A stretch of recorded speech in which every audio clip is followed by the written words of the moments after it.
The confidence game, commonly known as the con game, relies upon the exploitation of trust, hope, ego, and emotion, and is one of the oldest and most effective forms of deception known to man. Human beings are not naturally that suspicious.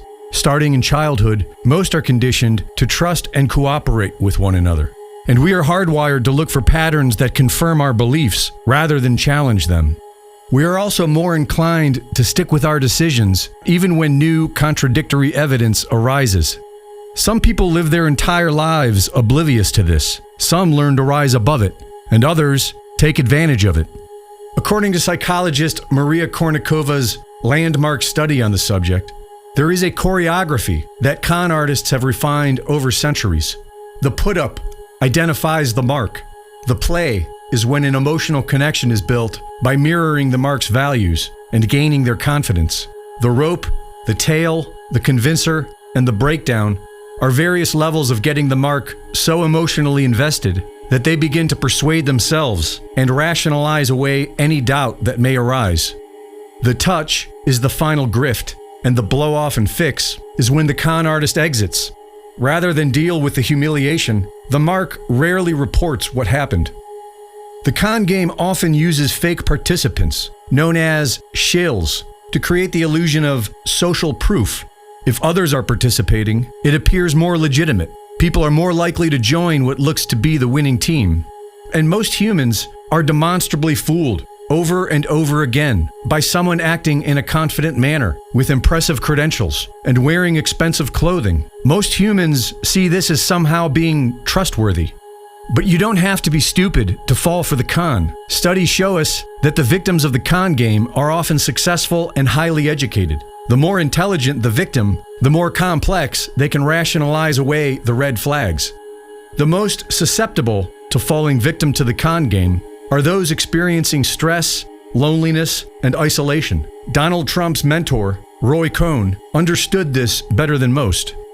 In 1973, the U.S. Department of Justice sued the Trump Real Estate Organization for violating the Fair Housing Act for racial discrimination across 39 properties. Trump consulted Roy Cohn, who filed a $100 million countersuit against the federal government, asserting the charges were irresponsible and baseless. This countersuit was thrown out, and the Trumps lost, but there was no admission of guilt. Roy Cohn and Trump held a press conference and declared victory, and Trump learned his foundational lesson. You don't have to win in reality if you can win in perception.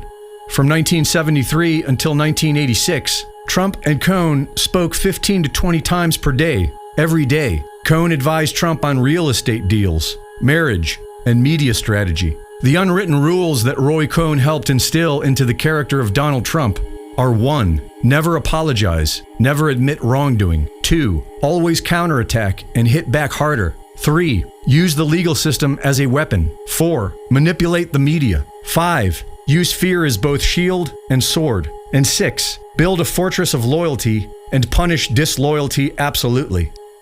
Cohn's playbook didn't just work on business rivals and judges, it scaled to con millions of people. The mechanics of the confidence game are the same mechanics as the war propaganda we are seeing today. Confident lies that paint Muslims as less than human and deserving of violence. When under stress, the human mind prefers a target to blame over a complex explanation. And so scapegoating not only directs anger towards your desired target, it gives relief to the people because they no longer have to think, which leads people to celebrate cruelties they would otherwise find unthinkable.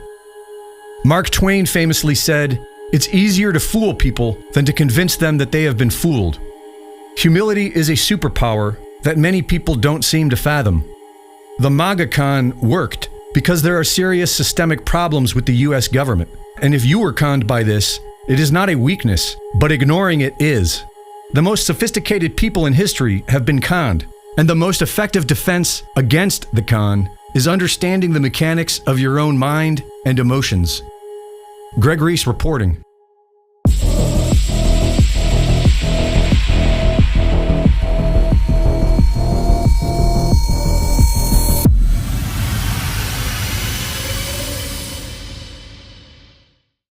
The Reese Report is now fully funded by my Substack subscribers. Subscribe today and support my work at gregreese.substack.com.